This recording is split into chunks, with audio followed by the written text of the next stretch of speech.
नमस्कार, आज हम एक कहानी की गहराई में उतर रहे हैं।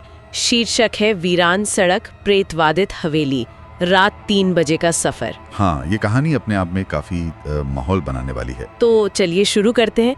कहानी में 2 किरदार हैं, अर्जू और रिया। हाँ, और वो रात के ठीक 3 बजे एक बहुत ही सुनसान जंगली से रास्ते पर गाड़ी चला रहे हैं। बिल्कुल अंधेरा, कोई आसपास नहीं। और तभी जाहिर है उनकी गाड़ी बंद पड़ जाती है। अचानक से। कहानी की शुरुआत ही ऐसी है कि बेचैनी होने लगती है। सही कहा। रात का वक्त, अनजान जगह, गाड़ी खराब, मदद का भी कोई जरिया नहीं दिख रहा। और किरदारों में भी वो तनाव दिखता है ना। अर्जुन एकदम घबराया हुआ। हाँ, अर्जुन काफी डरा हुआ है, जबकि रिया वो कोशिश कर रही है शांत रहने की, थोड़ा संयम दिखाने की। पर गाड़ी खराब होने के ठीक बाद उन्हें कुछ दिखता है पास में ही। हाँ, वो पुराना वीरान सा बंगला जैसे एकदम फिल्मों में होता है। और रिया सोचती है चलो वहाँ मदद मांगते हैं। लेकिन अर्जुन वो हिचकता है। उसे वो जगह देखते ही ठीक नहीं लगती, डरावनी सी लगती है। ये दिलचस्प है। एक तरफ व्यवहारिकता है कि मदद चाहिए, दूसरी तरफ वो अंदर की आवाज, वो गट फीलिंग। बिल्कुल।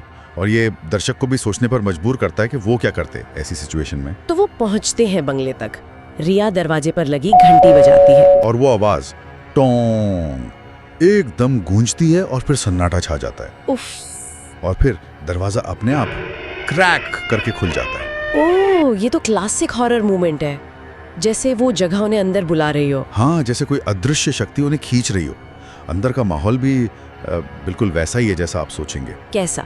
मतलब पुराना फर्नीचर वगैरह? हाँ, पुराना फर्नीचर, हर तरफ मकड़ी के जाले, एक टूटा हुआ पियानो भी है कोने में। और वो ठंडक, एक अजीब सी ठंडक महसूस होती है ना। बिल्कुल, हवा में एक अजीब सी ठंडक, और फिर वो फुसफुसाहट, वापस जाओ, वापस जाओ। ये अदृश्य खतरा ज्यादा डरावना लगता है ना, जब आप देख नहीं सकते कि दुश्मन कौन है। हाँ, क्योंकि फिर वो कहीं भी हो सकता है।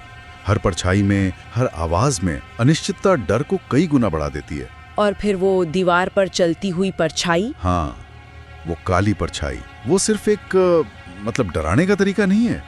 वो एहसास दिलाता है कि कोई उन्हें देख रहा है लगातार। और इसके ठीक बाद आता है वो आईने वाला सीन। ओ हाँ, वो तो कमाल है। वो आईने के सामने से गुजरते हैं और उन्हें अपने पीछे आईने में एक और चेहरा दिखता है। कैसा चेहरा?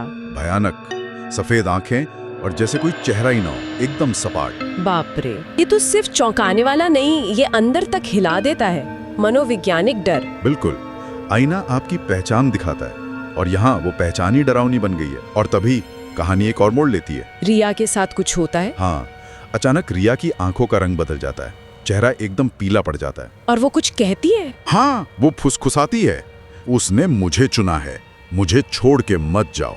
ओह, मतलब कब्जा, पोजेशन। लगता तो ऐसा ही है। ये एकदम साफ संकेत है कि कोई अलौकिक शक्ति उस पर हावी हो गई है। अब तो अर्जुन के लिए स्थिति और भी ज्यादा खराब हो गई। खतरा अब बाहर नहीं, बल्कि उसके दोस्त के अंदर ही है। बहुत ज्यादा जटिल।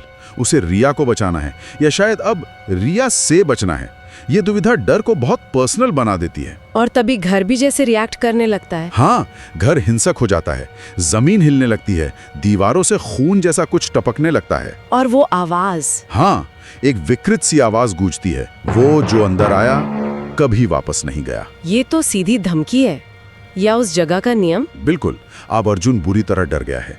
वो रिया को खींचने की कोशिश करता है, जो अब बेहोश सी हो गई है। और रिया विरोध भी करती है, जैसे वो अपने काबू में न हो। हाँ, जैसे कोई और उसे कंट्रोल कर रहा हो। पर अर्जुन किसी तरह उसे खींचकर वापस गाड़ी तक ले आता है। और किस्मत से गाड़ी स्टार्ट हो जाती है। हाँ, वही थोड़ा चमत्कार जैसा लगता है। गाड़ी स्टार्ट हो जाती है और वो तेजी से गाड़ी भगा ले जाता है वहां से। क्या वो बच निकले? सवाल यही है। जैसे ही वो दूर जाते हैं, पीछे मुड़कर देखते हैं तो बंगले की खिड़की में एक धुंधला सा साया, एक सिलुएट उन्हें घूरता हुआ दिखाई देता है। मतलब खतरा भी टला नहीं है। शायद नहीं, पीछा कर रहा है। और कहानी के अंत में स्क्रीन पर एक लाइन आती है। हाँ, वो चेतावनी, 3 बजे तक लौटाओ वरना वो तुम्हारा हिस्सा बन जाएगा। ये बहुत अजीब है। इसका क्या मतलब हो सकता है? 3 बजे तक लौटना कहाँ? यही सवाल कहानी छोड़ जाती है। क्या 3 बजे की कोई समय सीमा है उस बुरे प्रभाव से मुक्त होने की, या ये कुछ और है? तो क्या अर्जुन और रिया वाकई बच पाए, या उस बंगले का, उस साय का कोई अंश अब उनके साथ है। हो सकता है ये कहानी इसी विचार पर जोर देती है कि कुछ अनुभव, कुछ जगह हैं, उनका असर शायद हमेशा रह जाता है। आप शारीरिक रूप से दूर हो सकते हैं पर मानसिक रूप से नहीं।